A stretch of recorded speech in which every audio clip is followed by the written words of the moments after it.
All right, good afternoon. Welcome back to the interview room at Harriet Little Caesars Arena for the Midwest Regional. We're pleased to be continuing our press conference coverage today with the Purdue Boilermakers. Gentlemen, welcome to Detroit. Congrats on advancing to the Sweet 16.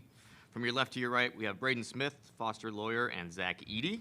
For the media in the room, please be sure to silence your cell phones, raise your hand if you'd like to ask a question. We have mic holders on either side of the room. Please speak clearly into the microphone as this press conference is being transcribed by ASAP Sports. We'll start with questions here in the interview room, and then if we have any on Zoom, we'll go that way. So we'll go ahead and open it up for the student athletes, starting with Myron in the back. Myron Metcalf, ESPN. Zach, how much different is this team from last year's group, and how have we seen that so far in this tournament? Yeah, on paper, obviously it's very similar to last year's team, but it's like the things that how we run our offense, how we play defense, like everything about our team is completely different. Obviously, they became sophomores, so their body gets more used to it. The game slows down for them. They understand more things, and then the addition of Lance and Cam has really given us like a pop. Second row on the right.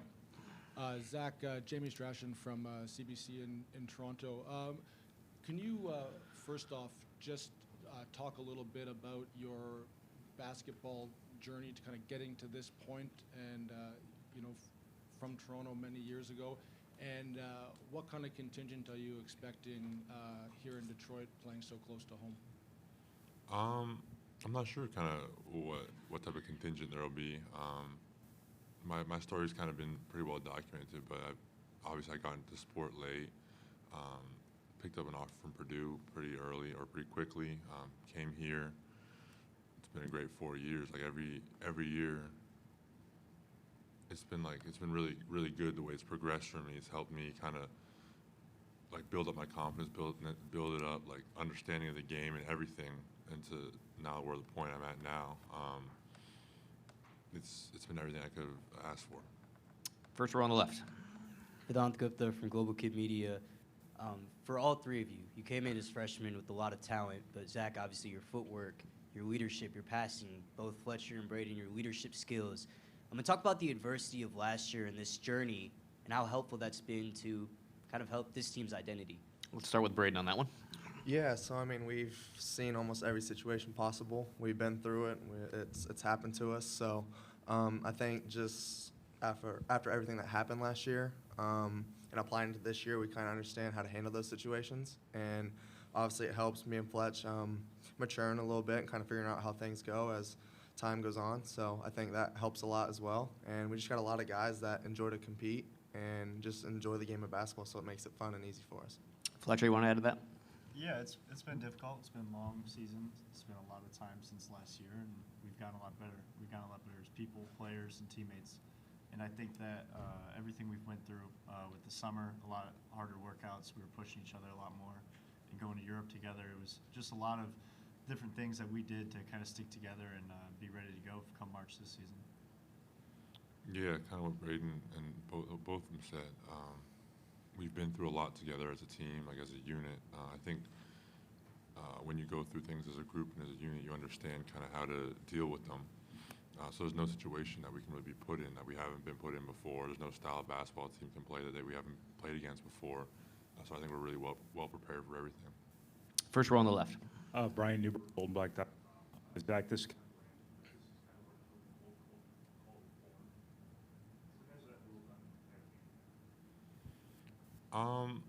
It's definitely it's a good rule. It's been called for me a few times.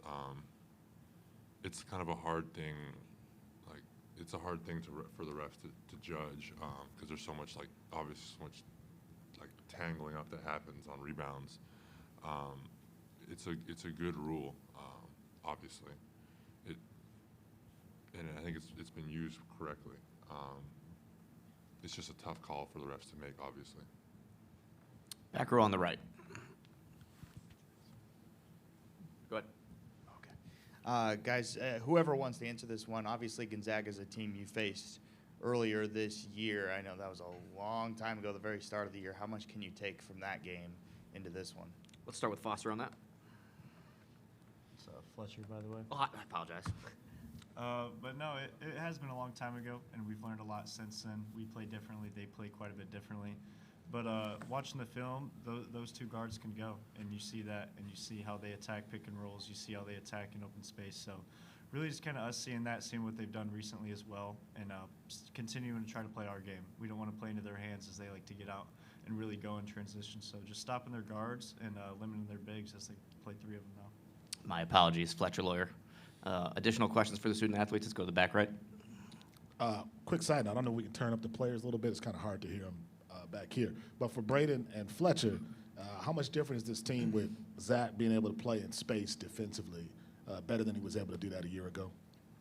Yeah, I mean, he's worked his butt off this summer. I mean, just seeing him in the gym, he really put a lot of time towards it, and we competed against each other this summer a lot. So, I mean, there was times where he was guarding me, and he did an unbelievable job. So, I mean, he really puts a lot of time and hard work into it, and it's obviously showed this year, and it helps us a lot because when they get those switches and he has to guard a guard in the late shot clock, like he's able to do so. Way in the back there, standing up. Hey guys, Sam Sprunger, Big Talk ASAP Network. I want you guys, any of you guys or all three of you, to talk about Lance and how much of a difference he's made to this year's team compared to, and not taking anything away from last year's team, just that difference that he's brought to this team this year. Braden? Yeah, no, I think not necessarily the on-court stuff, but off the court, just how he is as a person. He's super joyful, he's always smiling, and he always just brings energy to the team. So kind of just seeing that and having him on our team just kind of gives us a boost as well, and just makes us want to play harder and just enjoy kind of, you know, just the time of being together. So. Front row.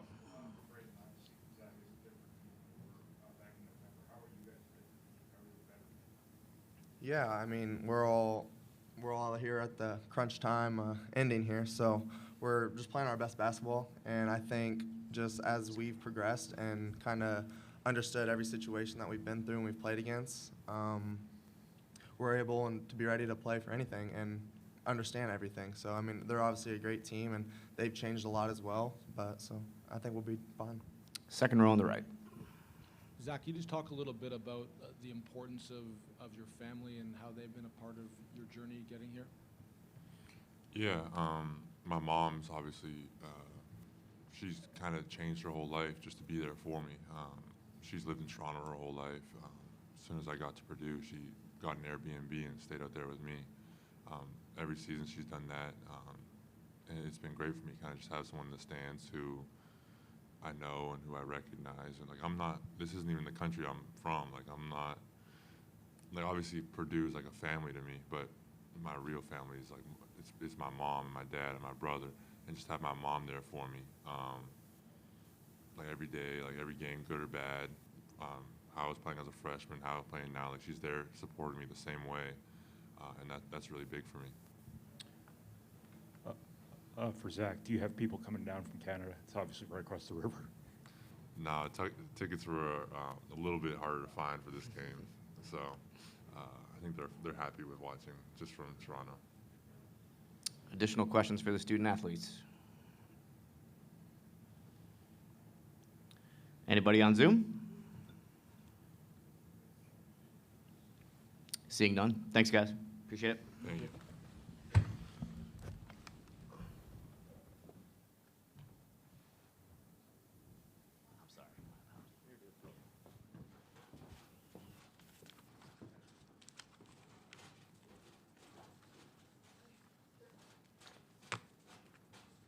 Change to Fletcher for next time. No, you're good. Thank you. 1 2 check 1 2 check 1 2 check 1 2 check 1. What are you doing to my microphone, man? 1 2. Oh, here you go. Check 1 2 check 1 2 check 1 2 check 1 2 check 1 2. Check 1 2 check 1.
All right, welcome back, everyone. We are now pleased to be joined by Purdue head coach Matt Painter. Coach, welcome back to Detroit. Thank you. Congratulations on advancing to the Sweet 16. Before we start today's Q&A with Coach Painter, for the media here in the interview room, please raise your hand for a microphone to be brought to you. These press conferences, as we stated earlier, are being transcribed by ASAP Sports. With that, we'll begin today's session with Purdue head coach Matt Painter. You want to start us out with an opening statement, please? Sure. Obviously excited about being here, competing. We know we have a tough opponent in Gonzaga, who we played earlier in the year. They great front line, great guards, just great players in general, Hall of Fame coach. I think the experience of playing them gives you a reference point like it gives them a reference point, but I think it means very little. I don't think either team played very well in the game. I don't think either team shot very well in the game. So they had a lot of open looks that they normally make in that game. So we're going to have to do a much better job defending them. We're going to have to do a much better job of taking care of the basketball. We were very fortunate to turn it over as much as we did and still pull out the victory. So hopefully we can shore up some of those things, just like they're looking at film, trying to shore up some of the shortcomings that they had in the game also. But they've had a fabulous year and have been very, very successful, obviously, for a long, long time. Thanks, Coach. Let's start out on the left side in the fourth row.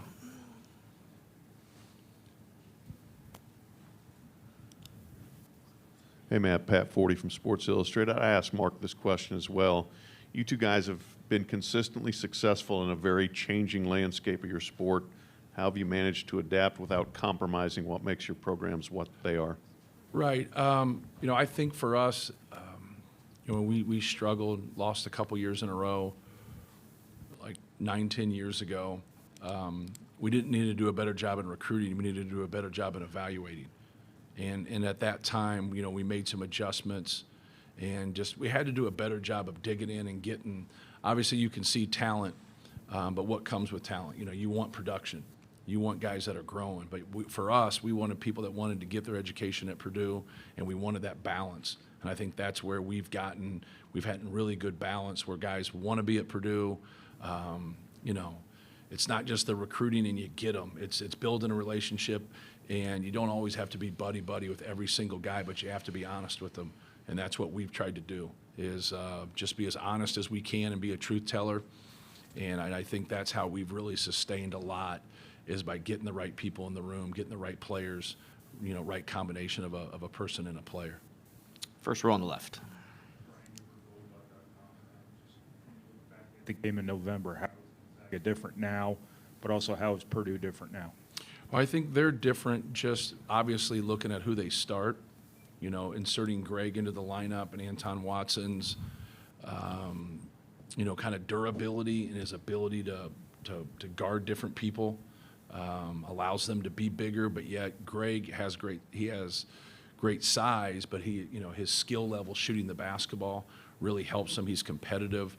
Stromer coming off the bench instead of starting, he still gives him that punch off the bench where he can shoot the basketball. He goes to the glass just like Greg does. But just quality players. He just kind of found the right mix. But they can play big and they can play smaller. And I think that flexibility for them has been really good. But more than anything, they got really good guard play. I think your guards have to play well. Your guards have to take care of the basketball. Nembhard and Hickman are two of the better guards in the country. I like their combination. I think they just have a little bit better combination. It seems to be more fluid for them. But the thing with Gonzaga is they can beat you in a lot of ways. Those guards can break you down. Those bigs can get on the glass. Graham Ike can score on the block. They bring in Braden Huff, and who stretches the defense also. So you got a lot of skill, you got a lot of size, but you also got playmaking guards. It's just a pretty good recipe for success. Go back to the fourth row on the left. Yeah, Coach, it's Chuck Culpepper from the Washington Post. We all know how mad this event is, and I think, basketball's been really good to you in life. It's been really mean to you sometimes, too. I wonder how you process the latter. What's your method for processing when it's mean? Yeah, the game doesn't always love you back. But you got to understand that going in. You're going to play a game, one team's going to win and one team's going to lose. When you get used to winning a lot, the expectations that you raise and get it, for your program makes it even harder than that. You know, we've been beat up a lot, or I've been beat up a lot for the people that have beaten us. You know, we're the higher seed, we should win, this and that. And I always say that takes away from your opponent. That's not fair to them. Like, they've earned it. Like, we didn't get cheated out of anything. Somebody beat us.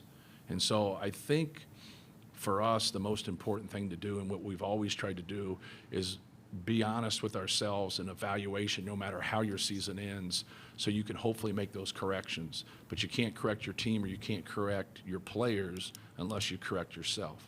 And so that's what I've always tried to be, no matter what it comes from, because everybody has an answer, right? You know, you listen to everybody, you listen to nobody. You know, you have to be honest, and you have to understand things, and you can't be stubborn, you know, too. And so for us, I just kind of looked at it as our skill level had to be better, but we had to have improvement from people. I felt like we had some guys that could have shot a lot better for us the previous year, but it's their first year, or they just didn't shoot well. I believe that they were going to shoot better this year, and they did. We had to add some quickness, some athleticism. I think we've done that in Cam Heide and Miles Colvin. And then Lance Jones has really given us a punch, you know. And so now Braden Smtih makes improvements. Mason Gillis is solid as a rock.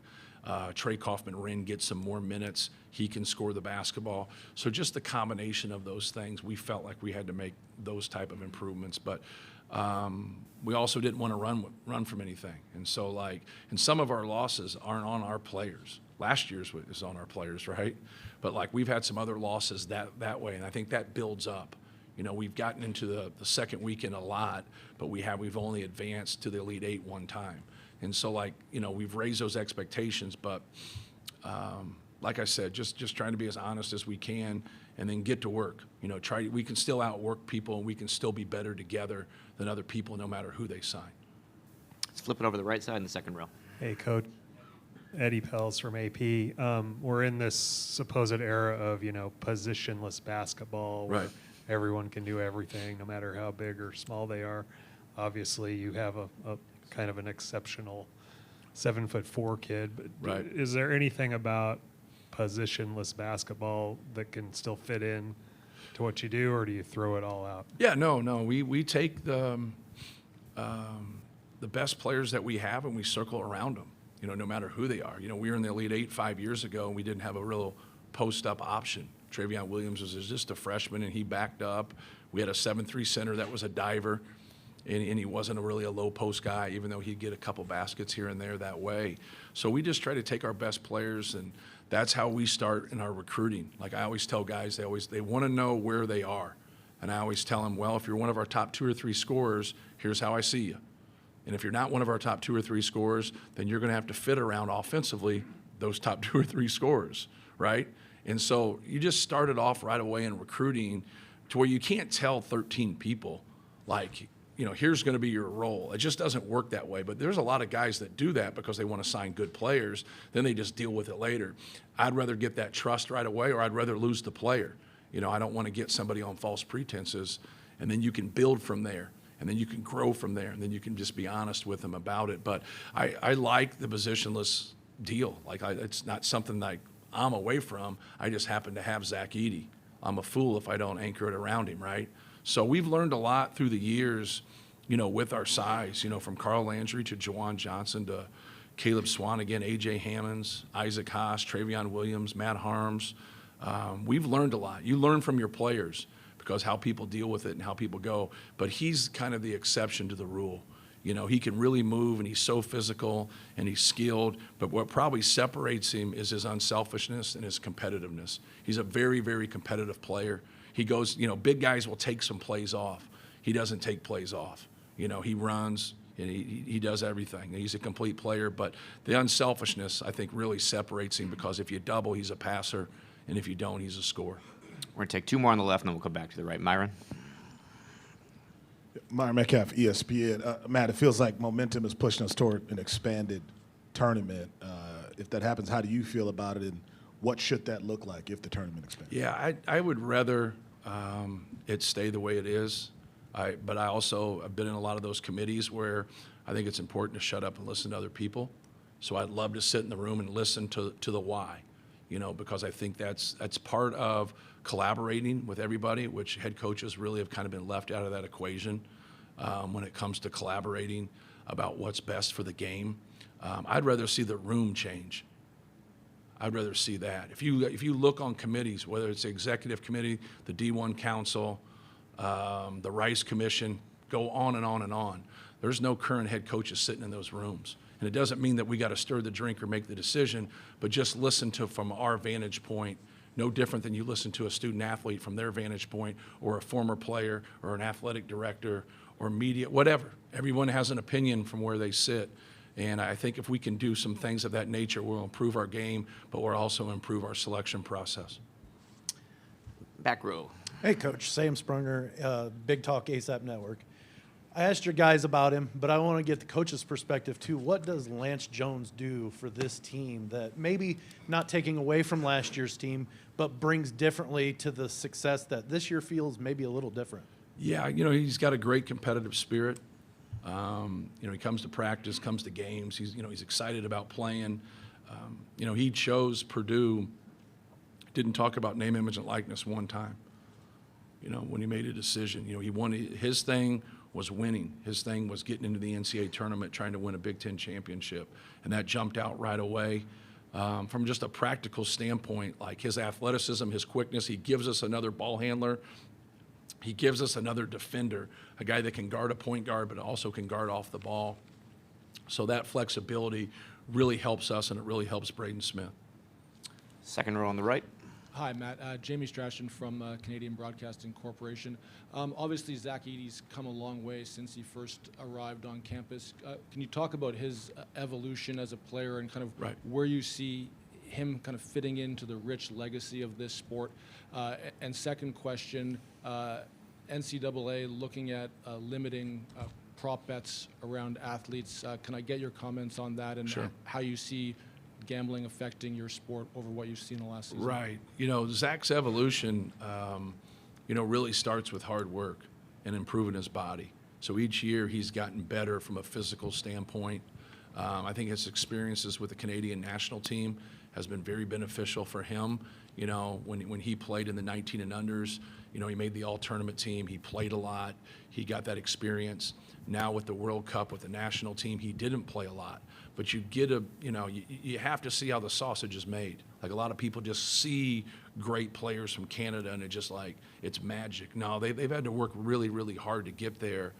And for him to be able to see guys that are on that team and how they work every day, how they handle themselves, is gold.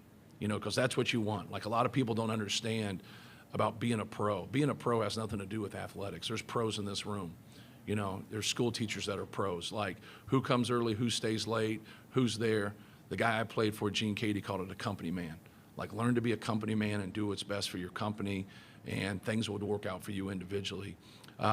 Your second question, go to your second question again. Oh, the prop bets. Yeah.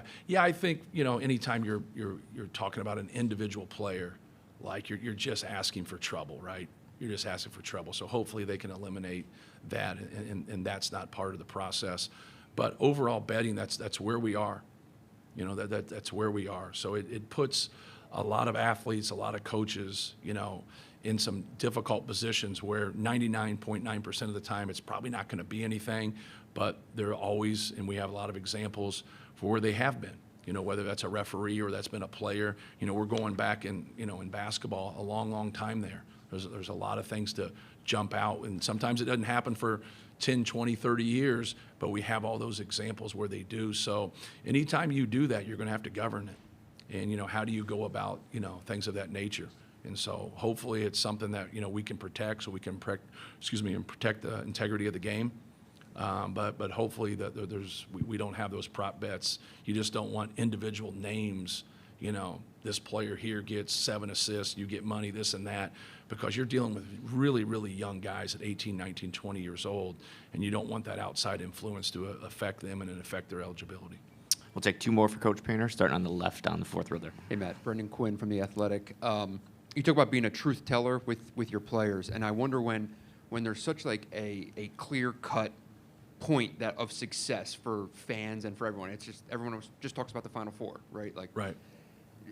How do you approach that, with your guys, and has that been something that you've developed and learned about of, what to say, what not to say, history lessons, things like that? Yeah. How do you just deal with that whole kind of like just thing. Right. Well, your expectation's your best season. So this is my 19th season at Purdue. So if we don't win the Big Ten or go to an Elite Eight, we had a bad year. That's a hair harsh, but it's the way it is. And so you just want to keep moving that bar. So, like some of the guys that get treated unfairly, I'd love to be them. I'd love to be someone who wins a national championship and goes to Final Fours, and then you go to a Sweet 16 and like, what the hell happened? I'd love to have that issue, right? And but that's what we're working towards. We're working towards being able to be a program that can consistently get into the tournament and advance and have those long runs, but also not lose our soul in the process. One more question in the front on the left. Vedant Gupta, Global Kid Media. Coach Painter, 6 years ago in this press room, I said the NCAA tournament's a book, and each team has their own unique chapter. This year again, in 2024, Purdue has a unique chapter. What is it going to take to get to Phoenix? For us, I think it starts with taking care of the basketball.